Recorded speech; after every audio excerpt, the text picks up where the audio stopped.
If you've been keeping up with all the Game of Thrones spin-off updates over the years, you'll know that one of the working titles is the Golden Empire. Meaning, if this animated series does get greenlit, we're going to a region called Yati for the first time.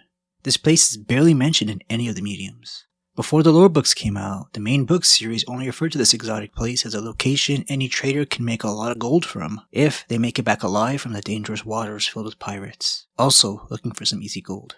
If the Golden Empire does get greenlit by HBO, which I think it has a good chance of happening, it'll be nothing like Game of Thrones or House of the Dragon. Besides being an animated show, which might turn away some haters, the series will be a blank slate, meaning there is zero material for the writers to rely on. As bad as this sounds, after seeing what happened to Game of Thrones' final seasons, there are so much talented writers out there willing to play around with this fun fictional world. The fact that author George Martin only name-dropped the Golden Empire out of the 3 developing animated spin-offs is a very good sign. It's impossible to guess what this show will revolve around, but there's only so many times this series can be about a succession issue before people will start feeling the Song of Ice and Fire burnout from all the oversaturation. The God Emperor will undoubtedly have a place in this story, however. Yati was once called the Land of 1,000 Gods and 100 Princes ruled by one God Emperor, by the first man from Westeros to travel here. In the old ancient days, the God Emperors of Yati were as powerful as any ruler on Earth, with wealth that exceeded even that of Valyria at its height and armies of almost unimaginable size. I wouldn't confuse this by saying the Golden Empire matched the power of Valyria. Yati just had them beat in wealth and wealth alone. Valyria is still the greatest civilization to ever exist in this world. There's not much you can do against a sky full of dragons and unlimited slaves.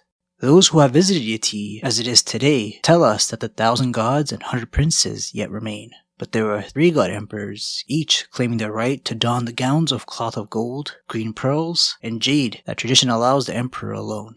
None wields true power, though millions may worship the Azure Emperor in Yin and prostrate themselves before him whenever he appears. His imperial right extends no further than the walls of his own city. The 100 princes of whom the adventuring traveler Lamas Longstrider wrote about rule their own realms as they please, as do the brigands, priest kings, sorcerers, warlords, and imperial generals and tax collectors outside their domains. God Emperor is a hell of a title to name yourself, though. It comes from a pretty wild and fantastical period in this world's history. The priests here insist that mankind's first towns and cities sprung up along the shores of the Jade Sea.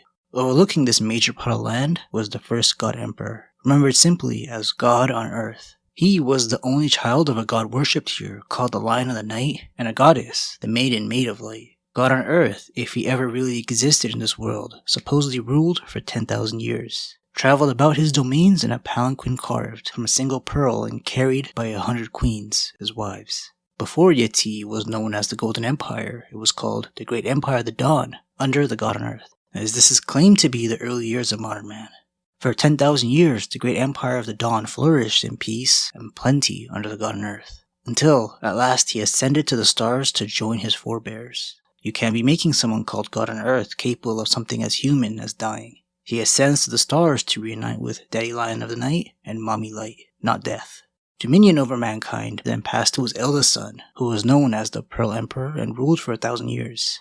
The Jade Emperor, the Tourmaline Emperor, the Onyx Emperor, the Topaz Emperor, and the Opal Emperor followed in turn, each reigning for centuries. Yet every reign was shorter and more troubled than the one preceding it, for wild men and baleful beasts pressed at the borders of the great empire. Lesser kings grew prideful and rebellious, and the common people gave themselves over to avarice, envy, lust, murder, incest, gluttony, and sloth.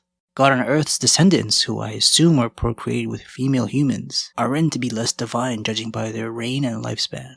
But for tens of thousands of years, the tradition of having God Emperor persisted. The most interesting piece of this lore, mentioned in the book World of Ice and Fire, is the detailing of the end of the Great Empire of the Dawn that ushered in the Golden Empire, the name Yati is referred to nowadays.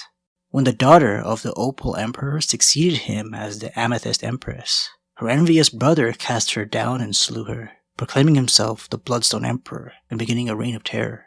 He practiced dark arts, torture, and necromancy, enslaved his people, took a tiger woman for his bride, feasted on human flesh, and cast down the true gods to worship a black stone that had fallen from the sky. One of the biggest mysteries of this world is where the hell these massive black stones that are used as fortresses came from. They're found in all corners of the map, including Yati and even Westeros. It's believed that the Pearl God Emperor, who ruled for 1,000 years after his father God on Earth, built the 5 black stones in Yeti to keep the Lion of the Night and his demons from the realms of men. There is something godlike or demonic about the monstrous size of the forts. Each of the 5 large enough to house 10,000 men, and their massive walls stand almost 1,000 feet high. After forcibly taking the title of God Emperor from his sister, it's believed the Bloodstone Emperor formed a religion that's also referred to as a cult in the story, becoming the first high priest of the sinister church of starry wisdom. Still has followers and places of worship throughout the world. If the writers of the Golden Empire animation are less inclined to take some major creative liberties, they could just adapt the blood betrayal. You might as well make use of a medium-like animation to do things that would be considered out of the budget for realistic CGI, like Dark Magic and Tiger Ladies. This Emperor's blood betrayal was followed by the Age of Darkness, that ended the Great Empire of the Dawn. The Age of Darkness has another name, the Long Night. We don't know if the White Walkers 8,000 years back made it this far east, though very unlikely. But the Long Night, from this perspective, would be pretty interesting.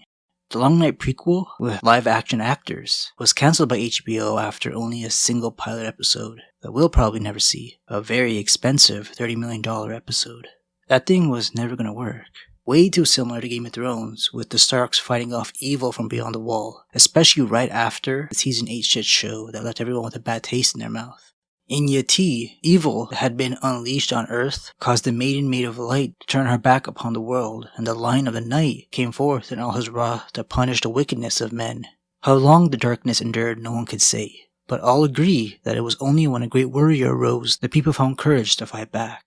He went into battle with a blazing sword. This legendary hero has conflicting names depending on which part of the map you're in, but all say he put the darkness out and light returned to the world.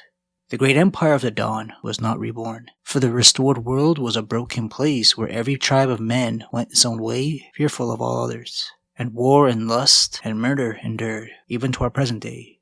We don't know what happened to the Bloodstone Emperor after this world was saved, or if the god family's line endured. The more I think about it, the more I start to think this story would make for a cool 1-episode flashback, and that's about it. Maybe a current god emperor looking back at time when this title meant something. Pearl, jade, opal, amethyst, all references to jewels. Now there's no new families picking out cool sounding jewelry to name themselves after, just settling for colors. The ancient god emperors who descended from actual gods didn't pass down their jewel title. Every new emperor got a brand new name. Yeti's current 3 rulers are called the Azure, Orange, and Yellow Emperor, with the official ruler of the Golden Empire being Azure, the 17th to carry that family name. The other 2 are just fine to take that official title from Azure in the capital city Yin. Yellow God Emperors used to be a big deal, but their dynasty fell apart 1,000 years back. The new yellow fellow, calling himself the 69th Yellow Emperor, is supposedly a sorcerer lord, and magic is more prominent the further east you go on the map, so he might be a real threat to the capital. Orange is brand new, naming himself first of the Orange Emperors, with his base of operations in northern Yeti in a city called Trader Town. So this power struggle in a very foreign land could also be the focus of a spin-off show. Aside from these 3 colors, there's also been 9 pearl white, 43 scarlet, 15 indigo, a handful of sea green, jade green, and at least 1 gray, purple, and maroon emperor. Out of hundreds, possibly thousands of emperors, you probably noticed there was only 1 named female, the Amethyst Empress, the one that got betrayed by her evil brother. Still more progressive than other locations, considering they had a woman running the show in the dawn of all civilization. Just slightly below the Golden Empire Yeti is a large island called Lang. Women really run the show here. This is where all the god empresses are. The native reclusive people inhabiting Lang are the tallest race of people in this world. Super tall, and like Yeti, are East Asian inspired. One of the sea green god emperors was able to conquer this island hundreds of years ago. And the first thing he did was put an end to the nasty tradition the people of Lang had of periodically killing all outsiders on their island. The Golden Empire's influence is with them to this day, with a bunch of colonizers sticking around on the northern half of Lang. The native Langi settled for the southern half of the Asian-like jungle island. The colonizers' descendants decided to be more a part of the Langi culture over Yeti. After the Sea Green Emperors left, God Empresses of Lang were born. Settlers from Yeti respect the Golden Empire's God Emperor, but worship their island's Empress. The male rulers on the main island have been dwindling in power, while the God Empresses are going strong. They take 1 Langi husband and 1 from Yeti, For the sake of peace, of course, this is a family-friendly story. There's some dark stuff going on with the Empress and the island's gods. Their deities are called the Old Ones, and their followers believe they lived in some underground city that is now in ruins within the jungles. A god Empress can enter the underground labyrinths to speak with the Old Ones for guidance and wisdom, and what they usually tell an Empress is to kill all outsiders. When men from Yati tried to explore the Old Ones' ruins, many never returned, but the ones that did returned mad. So there's some magic going on here. Yati's Sea Green Emperor had the entrances he could find sealed out of fear of the Old Ones. So maybe another plot point for the animation. Modern Yati should be more extravagant than the Great Empire of the Dawn, since they've been making great use of all the gold flowing in. Think of a flourishing Chinese setting. The characters are written to look like they're East Asian, taking inspiration from Imperial China. Lang has some of the cooler beasts, like giant-sized apes, but there is so much that can be done with the Golden Empire. It's a fabled land in the Seven Kingdoms, large and diverse, a realm of windswept plains and rolling hills, jungles and rainforests, deep lakes and rushing rivers and shrinking inland seas. Its legendary wealth is such as to allow its princes to live in houses of solid gold and dine on sweetmeats powdered with pearls and jade. That'll make for some pretty visuals, if it gets greenlit, and not canned like The Long Night. Thanks for watching, guys.